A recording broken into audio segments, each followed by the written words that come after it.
নানা রকম জিনিস দিয়ে ঘর সাজাতে তো ভালোই লাগে, বিশেষ করে এই ধরনের হ্যাঙ্গিংস, পর্দার পাশে ঝুলানো যায় এরকম ধরনের কিছু। এগুলো দিয়ে ঘর সাজাতে ভালো লাগলেও এগুলো যত চারপাশে ঘরের মধ্যে ঝোলাবে তত কিন্তু এগুলো মেনটেন করারও ঝামেলা বেশি। আর আমারও হয়েছে ঠিক তাই।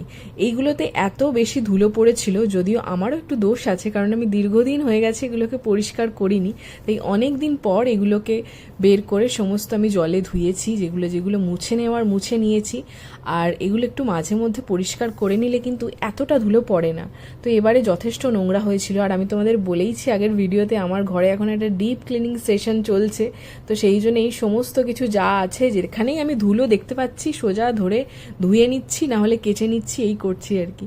আর এইগুলো আমি বহুদিন আগে কিনেছিলাম, দীঘা না মন্দারমণি থেকে ঠিক মনে নেই। সিশেল দিয়ে তৈরি যে কোনো কিছু দিয়েই আমার ঘর সাজাতে বেশ ভালো লাগে, কারণ এর মধ্যে না একটা শীতলতা আছে দেখবে। আর এগুলো কিন্তু নতুন কিছু নয়, মানে এগুলো আমি অনেক আগেও অনেকের বাড়িতে সাজানো দেখেছি। আর এগুলো দামও খুব একটা বেশি পড়ে না। আর এই দুটো হ্যাঙ্গিং দেখছো, এগুলো আমি কিনেছিলাম অনেক শুরুতে মিশো থেকে, মানে যখন যখন আমি ফ্ল্যাটে শিফট করি তখন।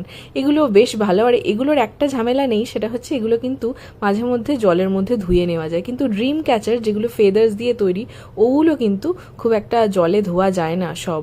আর ধুলেও কিন্তু জিনিসটা আর আগের মতন থাকে না। তো আজকে সাজানোর পর এরকমই দেখতে লাগছে। কেমন লাগছে তোমরা জানিও কমেন্টসে।